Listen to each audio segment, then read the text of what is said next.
He was amazing. So Ron swam, the mayor swam, Bob swam, and Beth Whitten swam, and Stephen Dixon was there supporting him. You didn't jump in? No. No, he was smarter than me, I've been sick for like 3 weeks or so. I didn't know what happened. That was very smart on your part.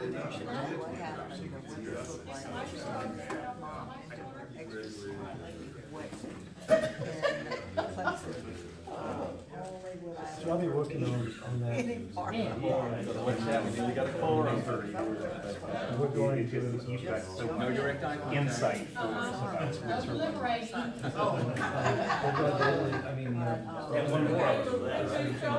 celebrate Lauren Bussey's Candy's birthday. Oh, neat. Yeah, we were celebrating my granddaughter's birthday in Australia yesterday. Oh, yeah? So, She's 6? she just turned 8. Yeah. And then the other one's 2. Hi, Gwen. 4 years apart. How y'all doing?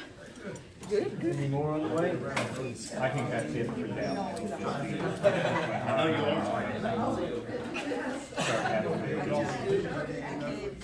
She's got another year. About a year.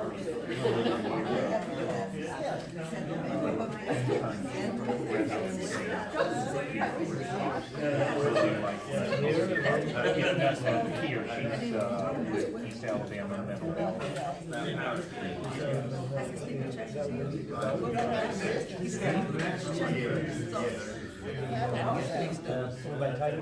Yes, yeah. You know Dr. Penny? Yeah, Ann. Alright guys, it's 5:30, so we're gonna get started. I work with her a lot. On Get everybody's attention real quick. We're gonna get started, it's about 5:30. If you guys need to use the restroom, it's over out the door to the left. So I'm Stephen Dixon, I'm Ward 5. Representative, this is Bob Parsons. I guess we'll get started. We've got, oh my gosh, I drew a blank on your name. Scott Cummings, I'm so sorry. We've got Scott Cummings here to talk about public works today. And then Kelly Griswold's here with Ward 2, and Connie's here for Ward 1, and Wally Steiner, president of the chamber, is here. And Ward. And she's also in Ward 5. So I guess, Bob? Thanks for coming. I think probably before we get to neighborhood matters, we'll let Scott take the floor and present the work that he heads up.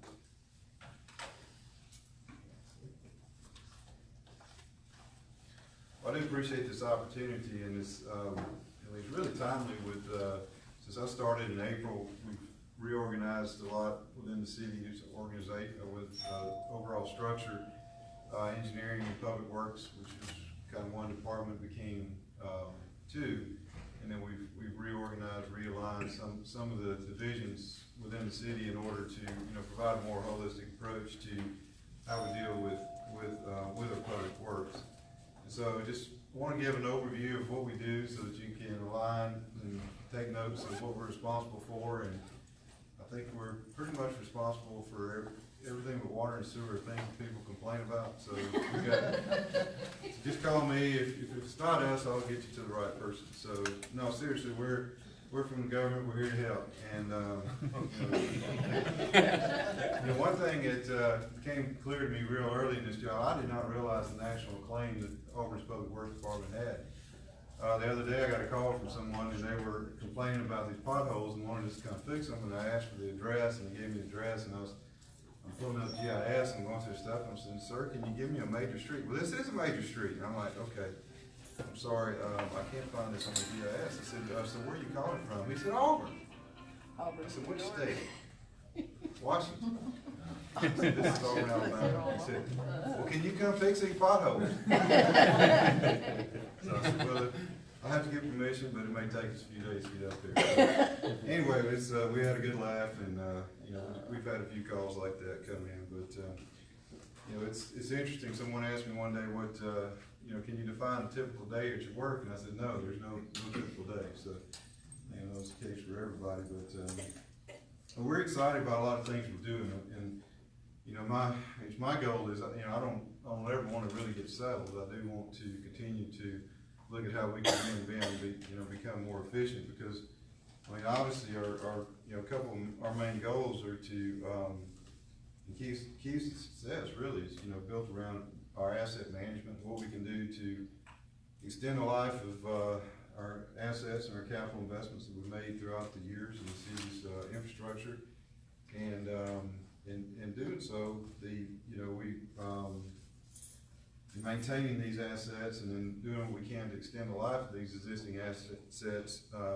You know, ultimately, we want to enhance citizens and visitors' Auburn experience through public works. And that's been one of the themes that I use from time to time with my staff, is that, you know, that's our vision. That's what we really want to, you know, circle around. Because ultimately what we want to do is improve the overall level of service and what we're providing and our customer service to, you know, you people in supporting the you know, the council's vision and mission for the city of Auburn. So we are Public Works, and I want to get into the slideshow and just kind of walk you through, you know, what some of the things we do. I've got an awesome staff, and still getting to know everybody, and Shane, you know, and you know, for them, they're getting to know me.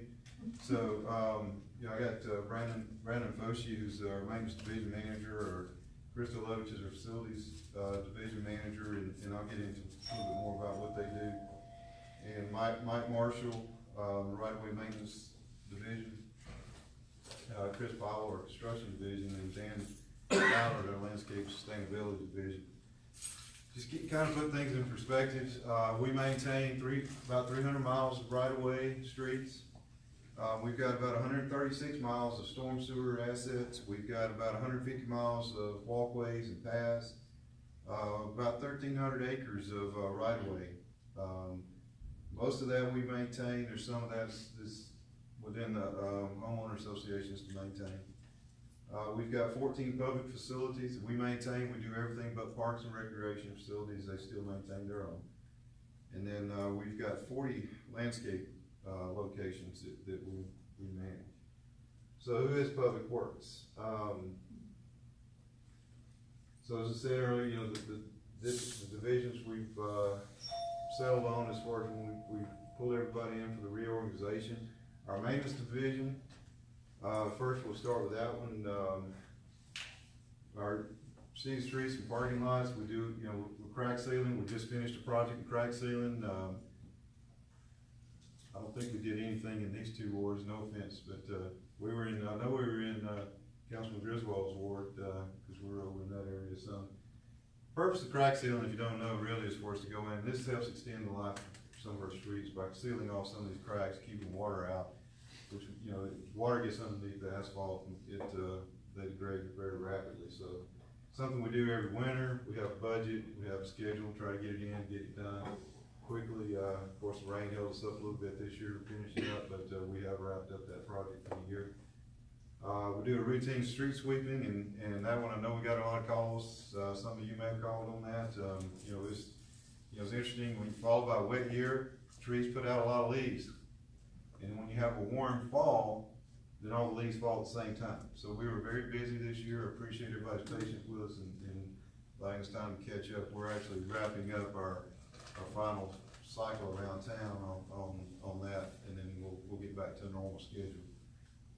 Street resurfacing, we've just accepted bids last week for FY 2019 resurfacing plan, and that'll be before the council here very soon. So hopefully we get that contracted and moving forward. But this is a program. You know, we allocate, you know, the funds for this, you know, every year to continue to keep our streets upgraded. Maintenance division is also responsible for storm sewers, maintaining drainage easements, and also our storm sewer rehabilitation. This is a liner project where we'll insert a cured in place plastic liner, and the process is intended to protect, preserve, and extend the life of those pipes. Our construction division, we can do some good concrete work. I'm really proud of our crews and what they do. We've got a number of sidewalk projects. Met with Ms. Taylor on Friday, talked about some projects that we're looking to implement in Northwest Auburn. We've got sidewalks being built on Hamilton Road. We talked a little bit earlier, we're building a path on Town Creek subdivision. So, a lot of activity there. You can see the 88 improvements we did on the Shell Tumor path last year, and just some of the work we do with sidewalk expansions, ADA improvements, and then storm sewer improvements. We actually built a parking lot this year downtown for downtown merchants employees, and was real proud of how our crews coordinated with engineering and pulled that project off well under budget and on schedule. I like to say that. Our right-of-way maintenance division, you'll probably see these guys out quite a bit, and we maintain, we mow a lot of right-of-way, we mow a lot of grass, we edge, curb and gutter. We do quite a bit of work there. We get a lot of calls on site distance issues and going out and clearing up areas on the right of way where we may have some shrubs and growth coming up to make sure we maintain a good site distance and protection for residents and for drivers. Downtown cleanup. Obviously, this is a dated picture. We didn't get to enjoy that. One Sunday, I was actually sitting eating breakfast, and my wife said, "Aren't you gonna go downtown and check on your crews?" So I pulled up the Tumors camera on my computer, and I said, "We're good." But downtown, we got a lot of we obviously downtown clean up. We clean up everything that's not on campus as far as the litter goes. But we're also down there every morning. Alan Willis is our trooper for downtown. He works 7 days a week. So he's downtown, and he supervises part of our right-of-way crew that come downtown each morning. And so it's amazing to me. I never thought about it until I was actually managing that that operation within the city. Is that how the streets are always clean and the sidewalks are always clean. On Saturday mornings after a big Friday night, or Sunday mornings and even Monday mornings after a big weekend. And so it's those guys getting down there at 4:30 in the morning to take that on.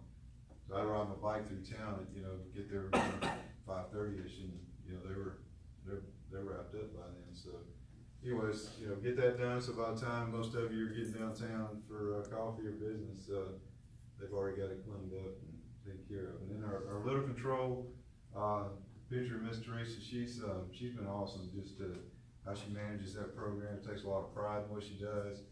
She gets real offended when I go up and tell her, say, "Hey, we got a call about some litter over there." She just gets real upset. She hasn't been able to stay on top of that, but she's real active. She can take anywhere from 2 to 6 trustees from Lee County Jail to up to anywhere up to 30 to 40 even sometimes community service workers that come over on Friday and Saturday, and she manages that for us and keeps that going.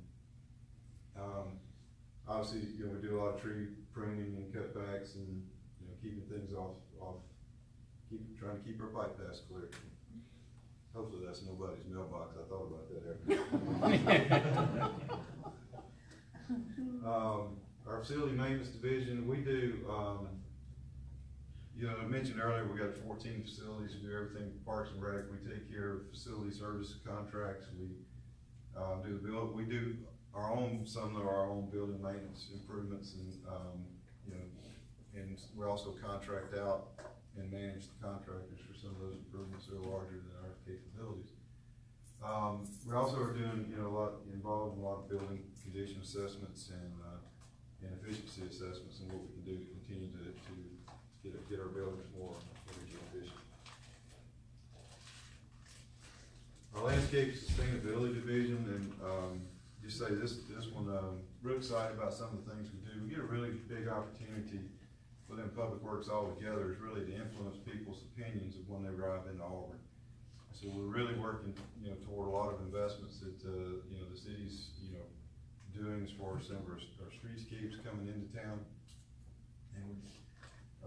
And I'll be honest with you, a lot of the stuff we're doing right now, our landscape sustainability division has been doing a lot of that design and implementation. So really excited about what we're gonna be able to do here. Our beautification program downtown, this is just example in working with the Auburn Beautification Council and replanting the baskets as we'll do seasonal operation. And then you can see our new species of tree, it's pine oak. I don't know if y'all can see the picture that well, but there's a pine tree and an oak tree grown together, so that's supposed to be kind of funny. But you're really good when you have to tell people when to laugh at you. So our urban forestry program, we've gotten resumes in. We're about to interview for a new urban forestry technician within our division. So excited about what we're going to be able to do with that. And overall sustainability, we work very closely with water resource management and planning, so that the projects we do moving forward, have a sustainable concept to it, so that that they're easier to maintain, and that they're doing more for the environment than just occupying space and providing parking. So this right here is our Glen Avenue parking, which has some permeable pavers in there, so we're able to do better stormwater control, and it really looks nice. So I was really impressed with work we're able to do there. A couple things we're doing here. I want to highlight the East University willow oak replacement. The power company took out those trees. They agreed to replace them. They agreed to replace 26 trees or 25 trees. There was actually supposed to be more, but a lot of them didn't realize it, but a lot of them had died off. So they were replacing the ones that said they would. So I just wanted to point out the picture here, what trees do to your community. The one on the left before the trees, you see there's no traffic. Over here, we got people flocking to town. I'll just say. Another project we're working on, we actually designed this replacement of the cherry trees that were along Morris Mill. This is on the past Grove Hill going out. So we've completed that part of it and having these planted, but also the lighting on there. So it's a really nice enhanced streetscape now as that project's kind of coming to an end. We're also just got approval from AlDOT to proceed with a couple other parts of this landscape project, and we'll be doing some improvements at the Morris Mill East University side to wrap up that landscape effort. So that's my quick overview of Public Works. Hopefully that's what you guys were looking for. Yeah, that's perfect. So if there's any questions, I'll be happy to answer. Can I ask a question about tree pruning? Yes. Alabama Power is the one that makes those arrangements, right? They decide who's gonna prune the trees in the city? Only for those that are on their right of way. On their right of way? Mhm. Okay. Well, if they're around their power lines and all, they make their arrangements, they take care of their own thing, yes. We Do also they coordinate it with you? not as much as we'd like. I wonder if Do you, they notify the homeowners before they prune? They should be, yes. Who makes Alabama Power live up to what they're supposed to do? Is it you, or the city, or is it me, the homeowner? Because believe me, I can do it. Well, it probably is a collective effort. That's something that we've been talking about. We've had some concerns with some of our utilities overall, not just with the tree pruning, but, and and other matters of working on the right of ways, and we're working to do what we can to beef up our agreements that we have with the utilities for their franchise rights within our right of ways. And so it would technically be the city manager, I would contact our contact, if we've got an issue. So if I called you, you would call your Alabama Power Yes. contact? Feel free, I mean, Well, that's, I will say this, when I've addressed them, they have, acquiesced to what I've requested, so I personally am okay, but there are a lot of people who don't know that you can go out there and say, hold on here, I don't want you to do that and have a tree that looks like those magnolias going down whatever street it is that looks are split in half and look awful, terrible. I just don't understand why we can't make sure that they don't prune trees in the fashion that they do, which is just awful for trees. well, And is that tree technician, what's that tree technician gonna do?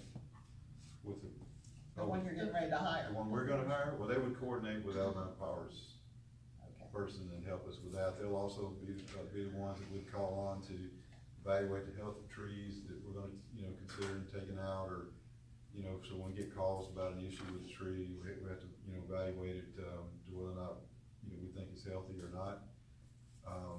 It's not we're not anticipating cutting down healthy trees unless they're in the way of something that we're building. No, I appreciate that. I'm just concerned about how they prune trees. The most important thing to them is the power line, I get that, they work for Alabama Power. But for us citizens, the important thing is how, our trees are, the health of our trees. Well, and that is a concern of ours, we've seen some of that, and one of the things we're also doing is trying to make sure we don't get trees that are gonna grow into power lines, so, as we Right. replace trees, we're discouraging planting something that's got a higher, taller canopy to it, so looking for something that's smaller, to plant underneath there, but still to get the same, benefit. But, yeah, if you got issues, feel free to have them contact, me, my department, 501-3000. And then, we'll help coordinate that and pass that information along. Gwen, I'd be happy to run point on that too, if you Okay, just wanna well, email. but they're very, make sure they don't mess with my tree in my yard. It is above the power lines, but the limbs are not gonna fall and knock down the power lines. So every time they come, I have to be vigilant to see, are they on my street yet? Where's the, manager of that crew? I have to go get the manager, bring him to my house and show him, and threatening with his life if he takes any tree limbs out of my maple. Well, we'll say this. And for those of you, I have the red maple on Gay Street, which is probably the prettiest maple in town. And thank goodness I've been able to, talk to them and convince them not to cut those limbs and flatten that tree out, which is what they wanna do. And that is one area, we need to know when there's issues like that, so, that we can, address them on a more realistic way. Is that technician replacing James? No, Dan actually replaced James, so James, when James retired, we reorganized that division, and that's when we expanded its scope quite a bit. So Dan Ballard actually, was. So is he in charge of things like that, like James used to be? He is, Okay. yes. Sorry. Could I have two of your cards, one for Gwen and one for myself? Because I live in a completely different area than Gwen, but James used to tell me, well, I'll come out and try and negotiate in time before they start the hack. And sometimes he made it, and sometimes he did not. What I wanted to ask you about is... Thank you for answering that question, Bubba, and offering your services. What I wanted to ask you about was, I live near Rice Mill Elementary School, and we've had a problem with culverts. It's all city land we're talking about. The city owns it as part of the Salmon property that they bought for the Town Creek Park and Cemetery. The problem is that when there is rain, we've got standing water, which means mosquitoes. In the past, the schools have hired, in fact, university entomologists to do a mosquito survey, and they've come up with about 6 different species. And I've lived in this ward as a homeowner for about 40 years, And we've gone through the whole cycle, you know, the West Nile, the Zika, you know, whatever the mosquito du jour is, all right? Well, the problem is last year, I guess it was a fairly wet year, and the school principal, whom I've all known, she's the lady who replaced Linda Tremaine, who later became the council member for this ward. That when she retired, Bob is now the council member. Well, anyway, I'm sorry. It took literally several weeks to set up what I call the Great Mosquito Summit, because the schools really didn't want to spend any money and claimed they didn't have the equipment. It was city land, but I should say, Public Works does right-of-way mowing, but you only do one mower swath along the curb line. But you also have the heavy equipment. Technically, the land is going to be a park maybe someday, but Becky Richardson doesn't have the heavy-duty, what I call the kudzu eating machinery that you do. And then, just to make things interesting, there's a city sewer line that runs across it, and that was part of the problem. They would do, I guess, a 8-foot stretch to get the sewer trucks in to clean at the manholes, but they wouldn't do anything else. And so it took, you know, like 3 different city representatives, everybody from the city school guy who's the facilities manager, somebody from sewer, water board, somebody from, I guess, Public Works, and the school principal to try and get, you know, something done. And it was done. The problem is it took a long time to set up. It's grown since that time, and we need to get it back, particularly, you know, when stuff starts to grow this spring. So that's why I asked for your card. Okay. Feel free to give me a call. Is this the area that's behind the school? Behind Rice Mill? Beg pardon? Is this the area behind Rice Mill School? No, that's power company easement. That's a whole different thing. Okay. Well, actually, I haven't negotiated with them, but if any City owns decide it. you want to take on Alabama Power along Town Creek on the easement that runs from the Boy Scout hut downtown creek behind the school, you know, be happy to have you as allies. Glenn will help sign you up. I'll get with Scott and we'll talk Okay. about that area, David. Okay. Any other questions for Scott? Yes, I do a lot of cycling on the highways and byways of Auburn and surrounding counties. And one thing I've noticed on the designated bike paths that are striped, there are a number of streets that as the cars pass, all of that trash gets thrown onto the bicycle ways. And there's trash on the bicycle paths. And for example, on East Sanford, from East University to the path of school, there's in glass and trash there for probably about 6 weeks. And so, being on the bicycle committee also, there's a concern among the cyclists in town, particularly the road guys, that we are hoping that you do a better job of taking care of the bicycle lanes. I know that in my neighborhood, you've come through my neighborhood a number of times, and there's hardly any debris. There's no debris, hardly any leaves. So it'd be nice if you could use a little judgment in deciding which streets and where it needs to be swept. Sorry, I didn't mean to cut you off. I'll be honest with you, for the past 2 months, it's finally gotten so cold that I quit riding. So I haven't been able to keep an eye on them, but I, personally have, vested interest in maintaining those, but, cause I do like to ride. One of the things we are doing is I've got the guys going out periodically with a blower to clear off the bike lanes, like on, Ogletree, Hamilton, those areas that don't have curb and gutter. So we're, blow some of the debris off of there so that, get some of that out of the way. But as users see issues, please let us know.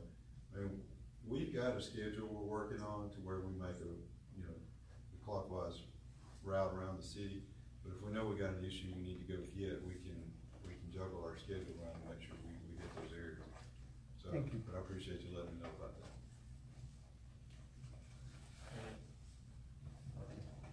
How is, the locations of paving determined? Is it on some sort of set schedule, or it's just evaluated based on how quickly the roads are deteriorating or what have you?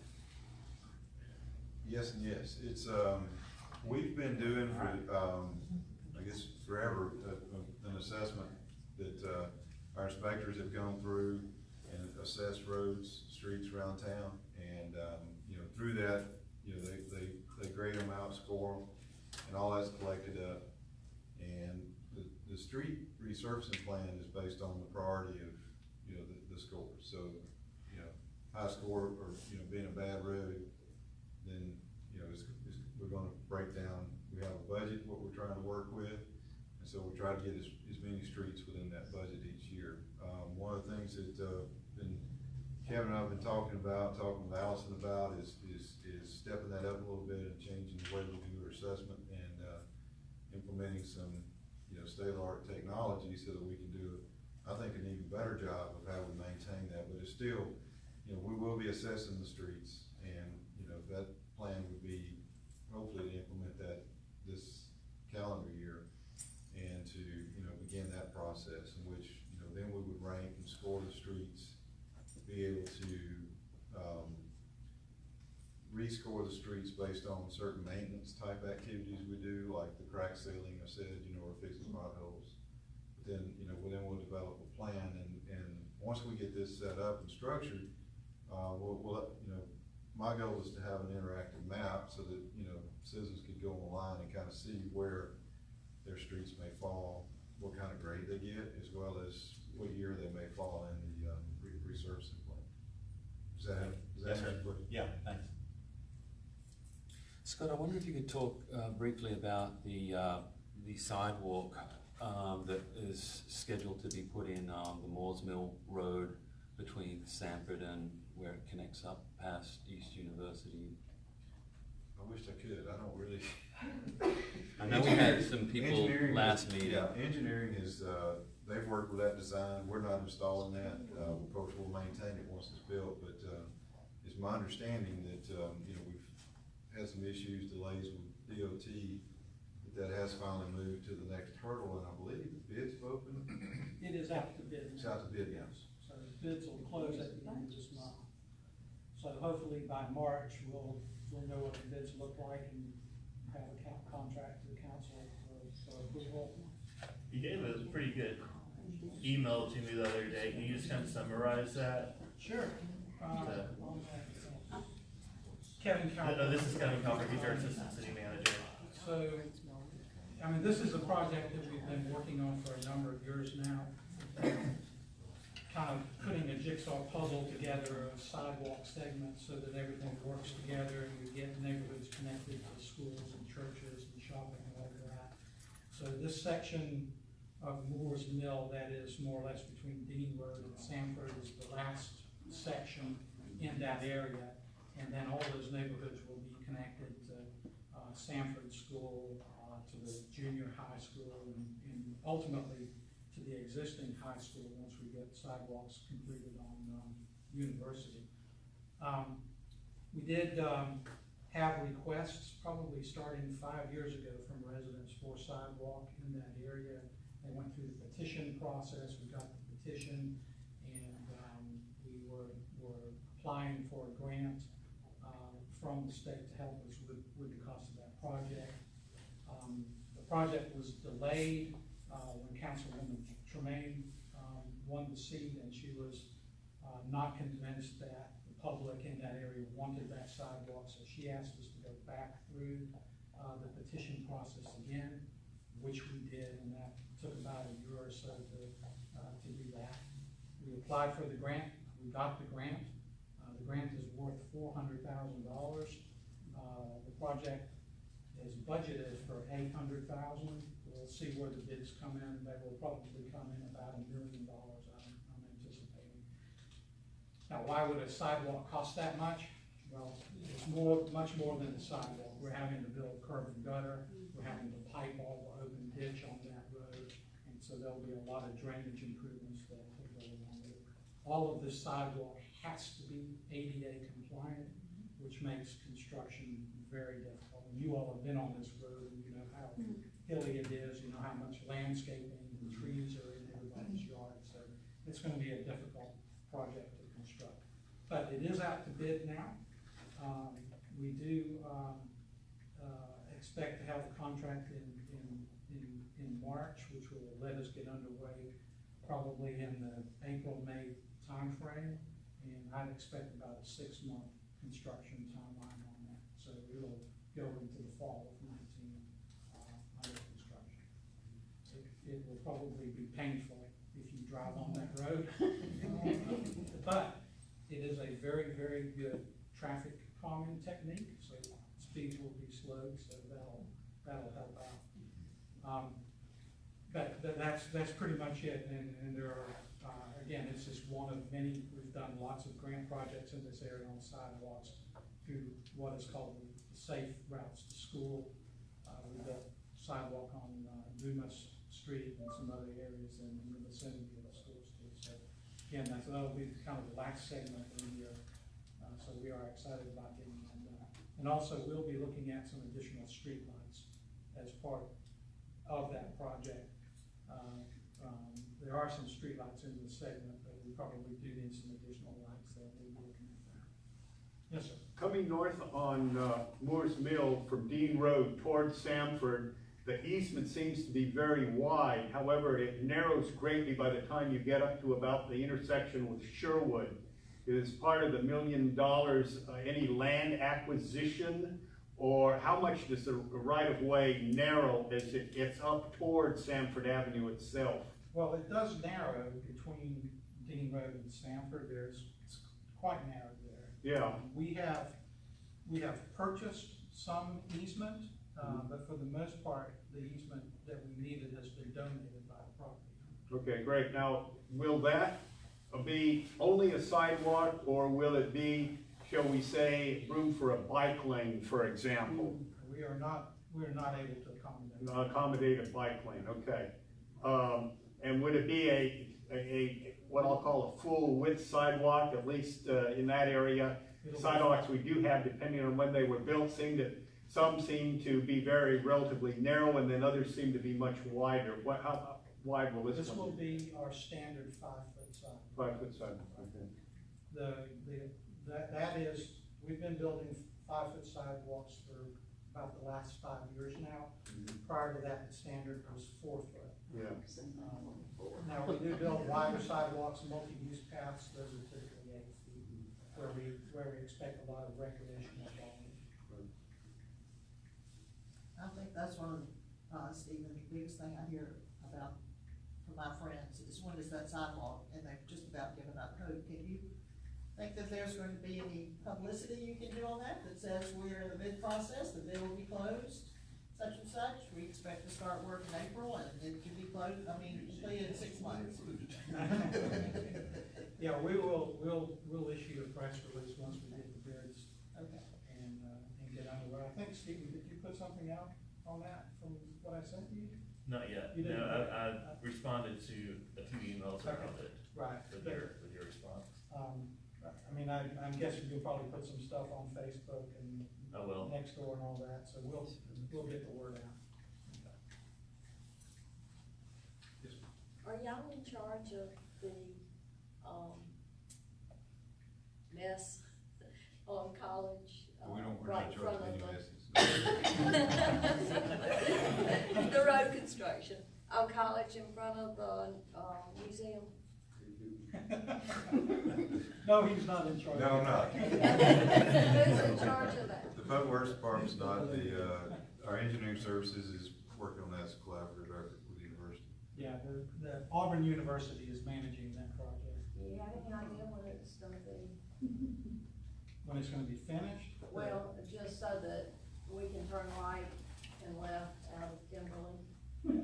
I It's don't a real know. surprise when you get up there and they Yeah. say you can't go anywhere. You have to No, those closures for those turning movements are temporary, and they're cutting in electrical work between the medians, so just, I don't have an exact schedule on how long that'll be, but it shouldn't be more than the rest of this month. Oh, It's an Auburn University project? There was an article It about it is. in today's plan, Um, the most recent plans. It's a collaborative project. Okay. With the city, yeah. Actually, the city is paying for that project, they just included it in their bid. And it just makes it a lot easier just to have one contractor. I read somewhere that the anticipated completion of it's in April, correct? Kevin? That sounds right, I'm not 100% sure. So if we're saying April, probably September. No, they want it open before the Performing Arts Center opens. Which opens in August, so. Yeah. We done that then? Now that project will, once it's done, the landscape islands will be there. The initial plan is to put sod in the islands. And then, we will come back, probably, later in the fall or in the next spring to actually do all of the landscaping, the tree planting, and the shrubs. So what you'll see first is just grass and streetlights, and then ultimately the landscaping will be done 6, 9, 12 months later. That project will be managed by Dan on Scott's staff. To manage the traffic in and out of the Goose Performing Arts Center, including school bus links, will there be a traffic stoplight at Kimberly and South College? Not all the time, but at least during performances, when heavy traffic is expected. You know, that's hard to say. I would anticipate that if there is a need for additional public safety personnel out there to direct traffic, that will be provided. But there's not a stop light at that location. This might be one of the new interests in the museum. The only red light is that roof. No, Woodville, I will put one there at the crossover between the museum. Any other questions for Scott? I think. One more, if I may.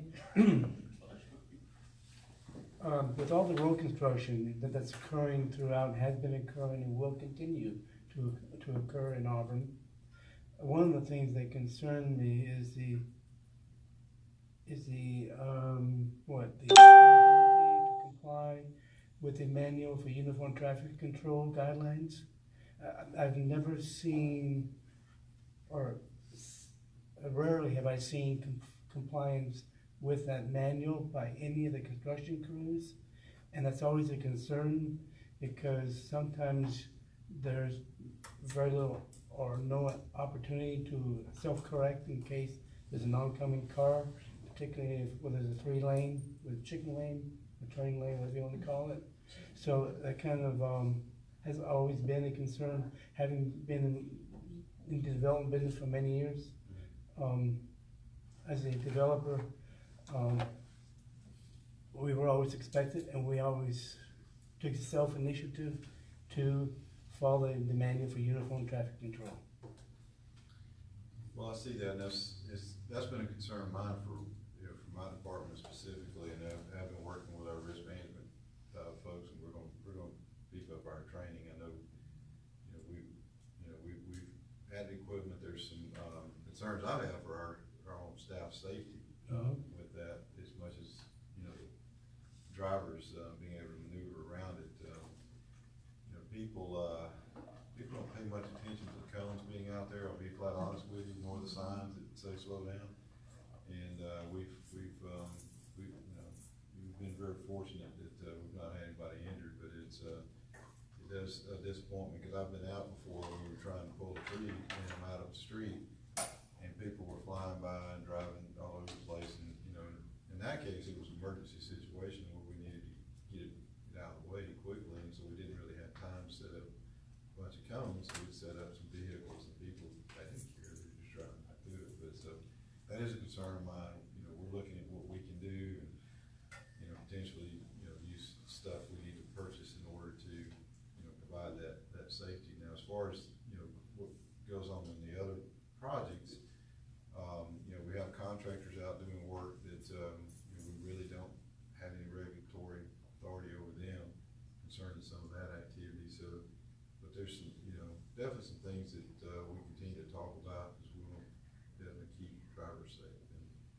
If I may follow up, as long as their contractors are under contract to the city of Auburn or its affiliates, that they should easily be made to comply with Our the traffic. contractors, yes. are And supposed to. my concern is not so much for the drivers, but for the safety of the employees, because I see them in dangerous situations many times, and you just don't want to see that. I agree, I appreciate your concern on that. I had a question, and I'm not sure if this is the right, forum, that a lot of times, I've mentioned this before, as you're driving on some of our roads, particularly like Gay Street, where there are crosswalks at night, especially like at this time of night, it's really dark, and there's just doesn't seem to be like adequate lighting at some of the crosswalks, like by Burger King, Methodist Church, or down by Nukes. And, I mean, I just keep hoping that some better lighting is gonna get installed, and I'm not sure who's responsible for that. Yes, sir. Traffic engineer, and worked with, Randy Ezel on that, And we do have plans to address all of that on Gay Street is an issue. Glen Avenue, West Glen is another location. In fact, Scott and I were just having this conversation the other day when he told me that a project actually came in under budget, and I realized I had some extra money, so. that was the last time I saw that. One of the things that we're looking at, we're gonna do a pilot project on this, we're gonna get some lighted pedestrian signs, and that will flash and blink, and some of them will be pedestrian, where you push the button and it activates, others will run all the time. I think the first one's gonna go in on Gay Street, near Town Creek Park at that crossing, which is just kind of a random crossing, and then we'll go from there. But there's what is the new high-rise downtown across from the Evolve, Uncommon Auburn? They're gonna build some crosswalks, and they'll be decorative crosswalks and flashing lights. So all of that is certainly. Is the crosswalk, on East University out of Town Creek gonna be on that? It can be, it certainly can, that's kind of another. It needs to be, cause there's Yeah. a hill, and Yeah, I it's- almost got hit. It's a very unexpected crosswalk, it's kind of right in the middle of a lot of action, so yeah, it would be a good candidate for that kind of stuff. It seems like it would be better to have them be initiated by the pedestrian instead of just playing all the time there. There's really, that doesn't Well, really the tell one that's me. going outside your house is Yeah. everything all the time. Yeah, oh, great.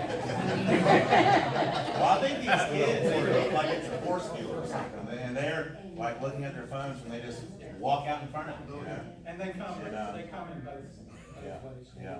And I did have a tenant that got hit at the one at the Methodist church going across to the bank.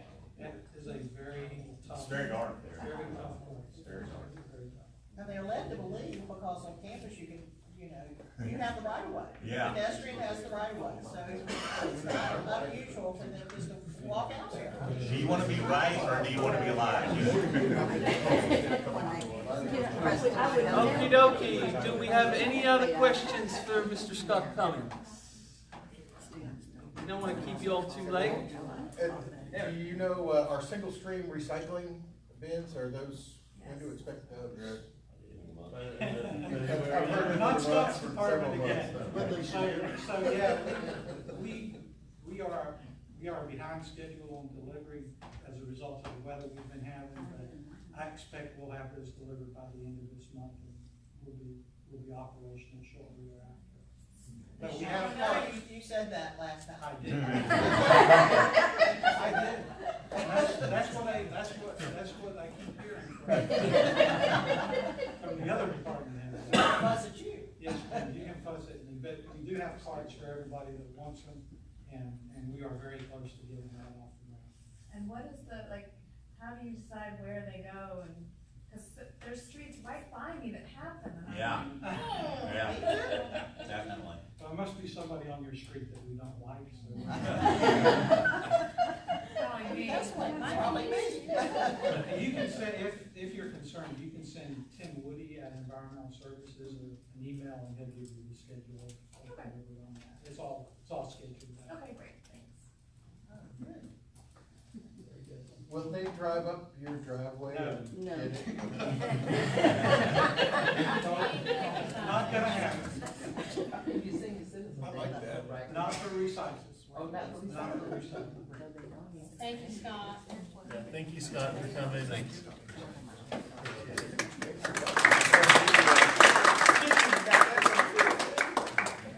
All right, I guess we're just gonna, I've just got a couple things I'm gonna speak about, or that I see, we've got a city council meeting tomorrow night. It's really light on the agenda, there's nothing on the ordinances or resolutions for us to pass. There is, that I see, board announcement there for the Commercial Development Authority.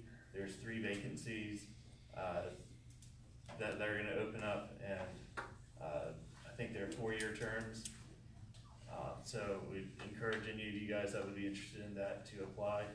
And, so if you have any questions around that, feel free to ask. And then, another thing that, Mayor Andrews tasked me and, Councilwoman Taylor to do is the Diversity Inclusion Task Force.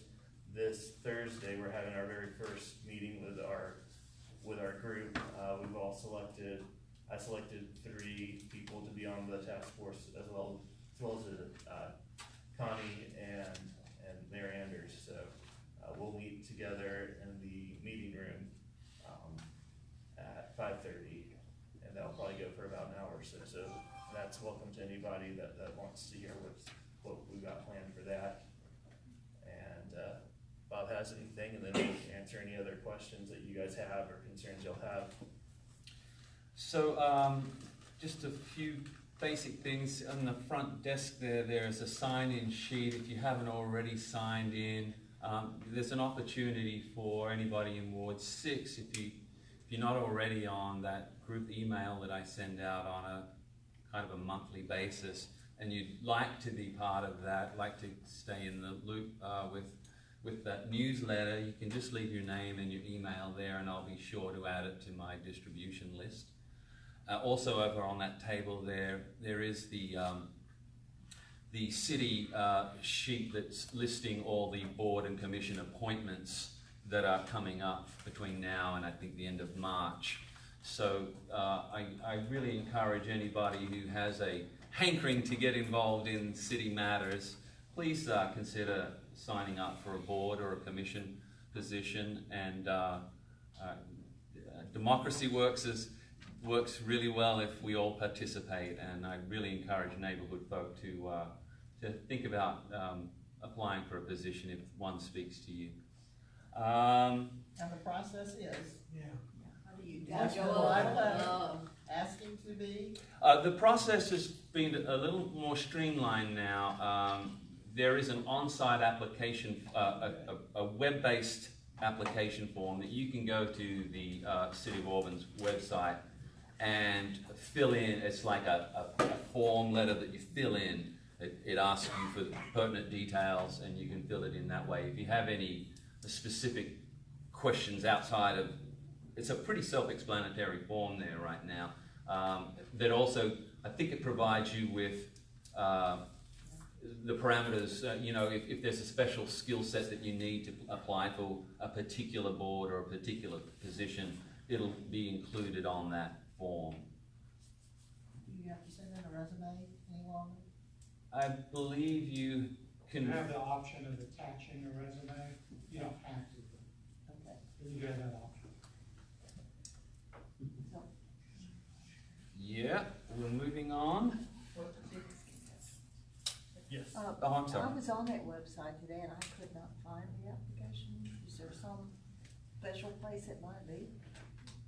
If you go to, I believe, boards and commissions, and then you go under that drop-down menu, I think it's on application there, and it'll take you right there. go to the city website, find government. You can't Oh. apply for a job until it's posted, or board until it's posted. So, auburnalabama.org. At the top of our city webpage, there's those three lines on the far right. auburnalabama.org. At the very top of the website, there are those three lines on the right. Click on that, and there's a How Do I button. Put on How Do I, and then it says Apply. And then it takes you to boards and commissions. You can get there that way, as the forms that Bob was talking about. And if there's no current position open, you won't be able to, you can't apply. there won't be something to apply for, so. Right, the library board does have one. Okay, good. All right, and I was tasked with being on the short-term rental task force with Councilman Brett Smith. There's not a lot to update you on that. I think many of you have been to both the public meetings that we've held to date. We're still plugging away at this slowly, accumulating data, accumulating residents' responses to the draft ordinance that was written last year by the planning department. The general feedback that we are getting is that as it's written now, it's too restrictive and we need to toss it away and start afresh. And it's not necessarily a bad idea. I think you will find as we move forward, you know, I can't speak for Brett and other members that we're going to add to the task force, but I think you will find it will develop to be less restrictive than it's currently written. But more than that, I don't really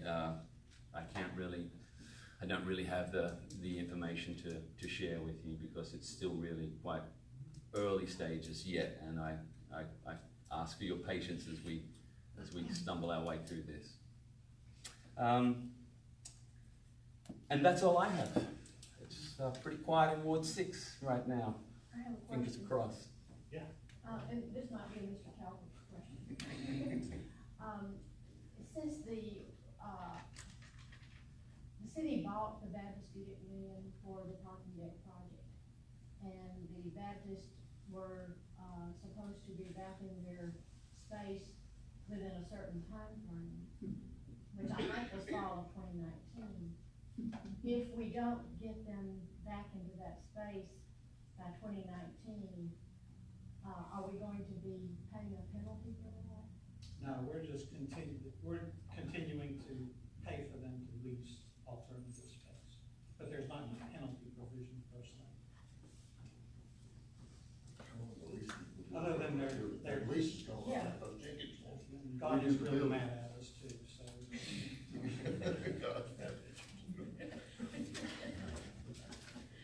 Don't mess with God. Any other questions or anything you guys would like to address with us? Yes, Jeff. You mentioned about the Mike Hubbard Boulevard.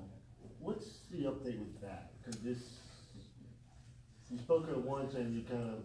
Yeah, I've received a lot of emails.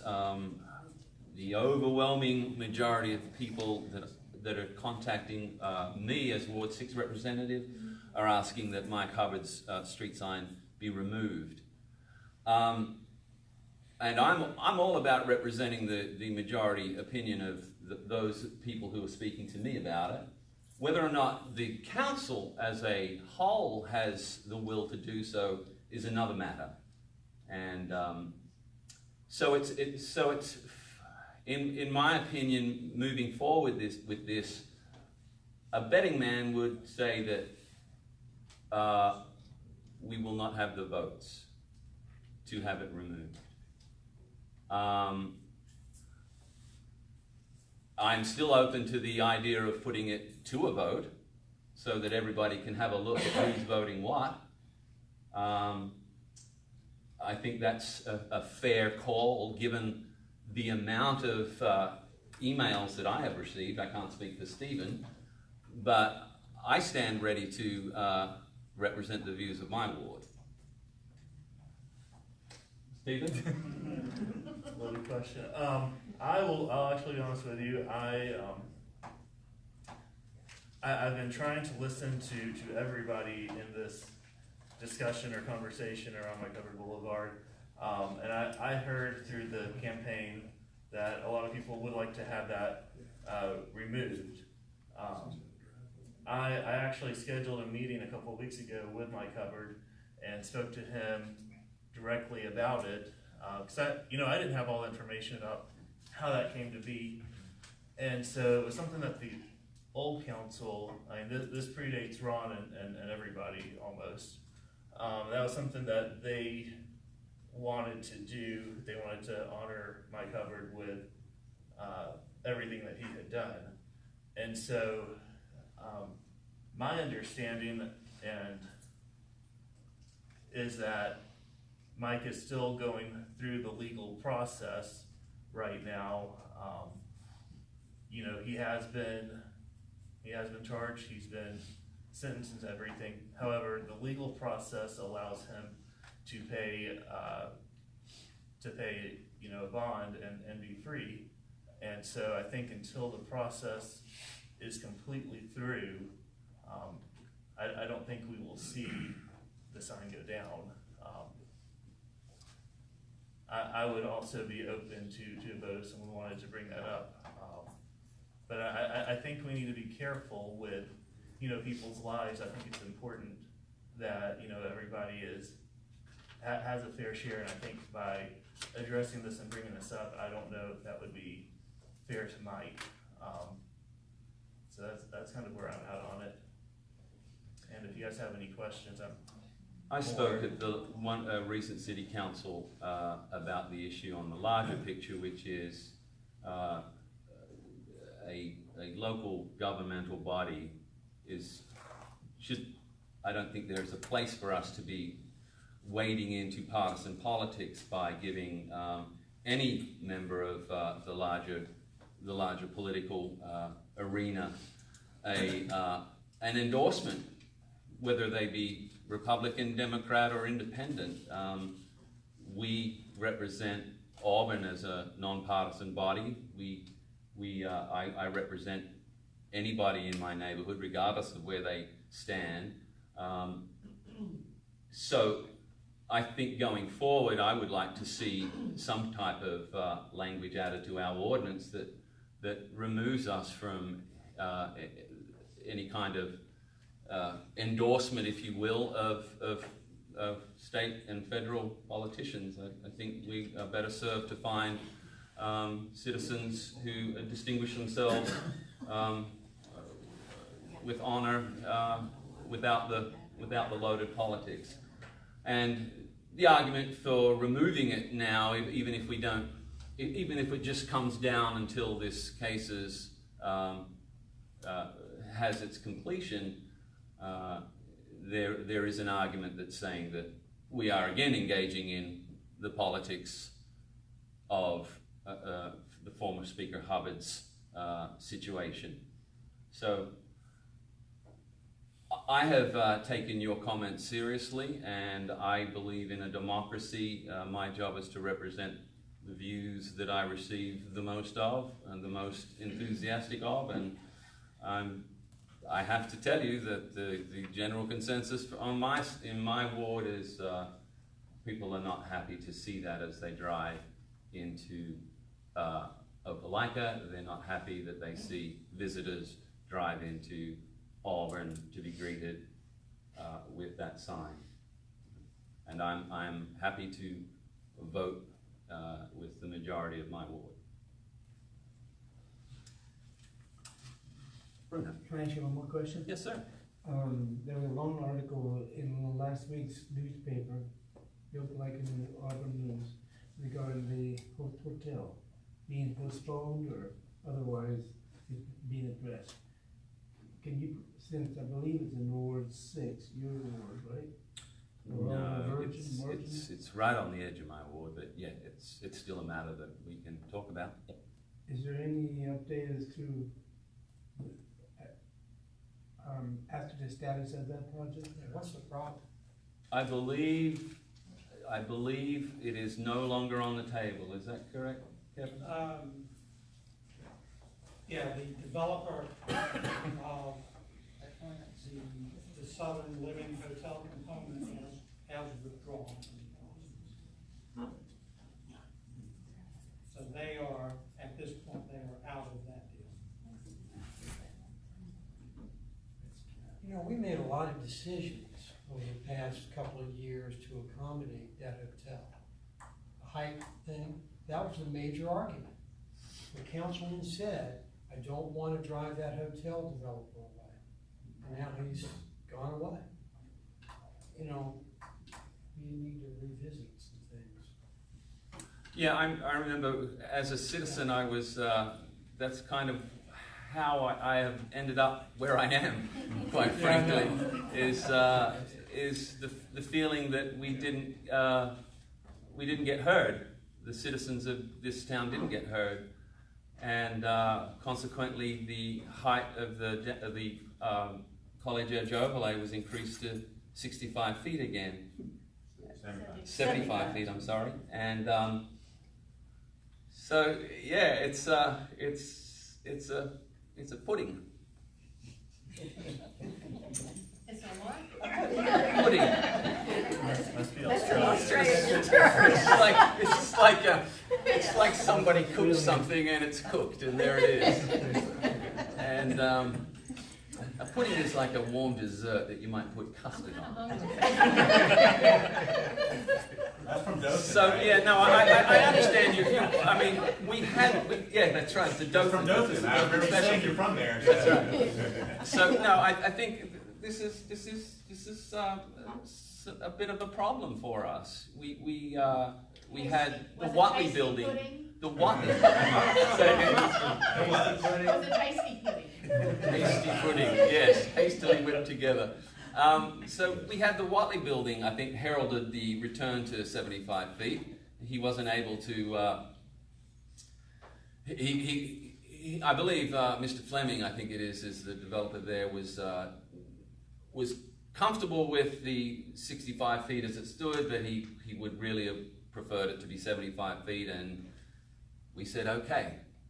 The former council said okay, and here we are. I don't know whether we return to it or whether or not I start getting my inbox saying from people in Ward 6, hey, what about the 65 feet business? And you know, if we want to start that conversation, I'm willing to listen to it and willing to advocate accordingly. But yeah, it's new. This is some new ground where we were only privy to the news last week, as you were, that this has happened.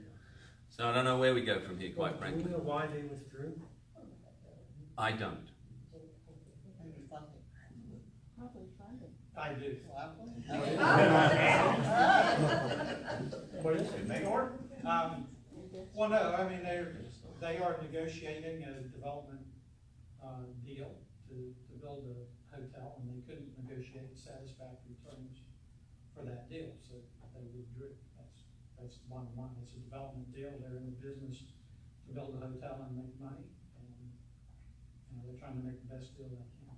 Now, just because a Southern Living hotel doesn't go there, it doesn't mean that a different hotel may not be proposed there. I don't know what the future brings, but certainly that doesn't mean that the redevelopment of that entire area is done for. In fact, I think quite the opposite. It's something will go there, and probably a hotel will go there. Do you think the fact that there's a 5-6 story student purpose building next door is affecting this? No.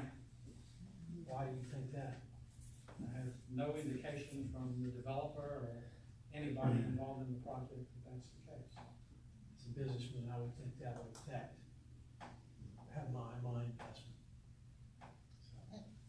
It's a college town after all, and there's gonna be students around. Yeah, absolutely. I mean, so, I think if you're trying to escape college students, you probably would not choose to be in Auburn, downtown Auburn anyway. Unfortunately. Does that mean the city deck will start promptly, or are there renderings for the deck? Or were there renderings before the hotel was even proposed that exist for the? The city has been in the process of designing what we refer to as the larger deck. And we are also designing the smaller deck. So, however it proceeds forward, we will either build a deck with about 600 spaces in it, or a deck with about 300 spaces in it. That's the two options, and that depends on if we build it on the back to student property only, or if we enlarge the footprint as part of a larger overall. With the, I know the deck was proposed and people wanted the decks, and they raised parking 75 cents, and seemingly no one wants to go downtown anymore because of this 75 cents that's so impactful. What does that do to the plans for the deck? I go downtown and eat almost every day. I pull in to just almost any spot I want, unless it's an event. I mean, but do you build a parking deck to have, for events only? I think parking is pretty available downtown now with the increase in price. Well, I disagree, because we go downtown and we ride constantly trying to find parking. It really just Yeah, depends I on don't see what's that. going on and the day. At night. It's different. Yeah, maybe so. Maybe so at nighttime. At night, you can't. I think it's still driven by the weekend more so than like on a Tuesday night, Wednesday night, something like that. I mean, I live right down there. I mean, that's where I go. I don't go Moore's Mill or by the mall, but it has changed it drastically. Of course, at that time at night, they're not charging for parking any longer. They're so, not charging. yeah. Well, we are, I mean, there's definitely been an impact on the parking management structure. We are not seeing any difference in sales tax numbers since we've done that. So, if nobody was coming there and nobody was going to the restaurants, we would be. Well, it tells you who was parking there, basically. We know who was parking there. Exactly. The only bad thing about building a smaller one, you don't have the opportunity to add on to it. So it'd be better to build a larger one that's economically feasible to attract other occupiers. Yeah, and That's I my just don't, personal I just don't know the economics. answers yet. It's too early to know, what path we'll have to proceed. But, the city has committed to building a parking deck. And we need to do something quickly. Where'd you look? Well, 300 spots is still a substantial percentage increase compared to how many spots are available, right? Oh, yeah. Yeah. Absolutely. What's the progress on the city getting involved with the Tiger Transit? Because it seems to me that if that's going forward, people can park at the College Library and get on the Tiger Transit, and a lot of us would be going downtown. I think it would be a huge. Yeah, influx so, of money down there. yeah, thanks for asking that. That's a project that we are still pursuing with Auburn University. I've been involved in a number of meetings with Don Andre, who's the Director of Transportation. Don has been visiting other college communities and looking at their structures where they also operate joint systems and trying to get his arms around how we can get that set up. So they're locked in right now with Broome Transportation through, I think, a couple more years. Great. But he's trying to get it ready now to do the RFP so that we can do this. So hopefully we'll be able to pull that off. You was Wisconsin did. We looked at Charlottesville, Virginia. I'm not sure. I think Because that's a really, I spend a lot of time there, and they have a free trolley that goes all the way from campus to like the medical center. It's Okay, really I'll great. mention that. Thank you. Charlottesville. Any other questions? All right, thank you so much for your patience. Thanks for coming out. I'd like to ask you, is 5:30 a doable time, or is that a convenient time for you all to come in the future? 5:30 works for you all, Was right? parking good for you guys? Oh, thank you so much for having me here. We Can you get the provide word. food next time? Yeah. Yes, sir. We're on. Thank you so much. I appreciate your coming out. Thank you.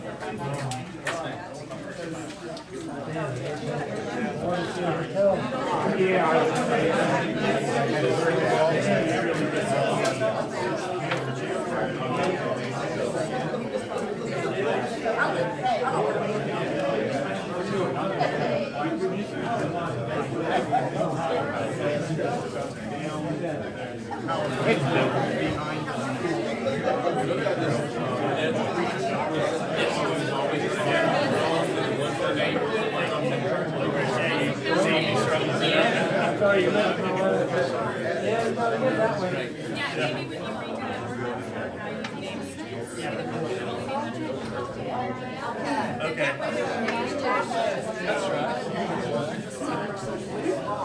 So know their whole, we'll know their whole history, and then we can decide one way or the other. Right.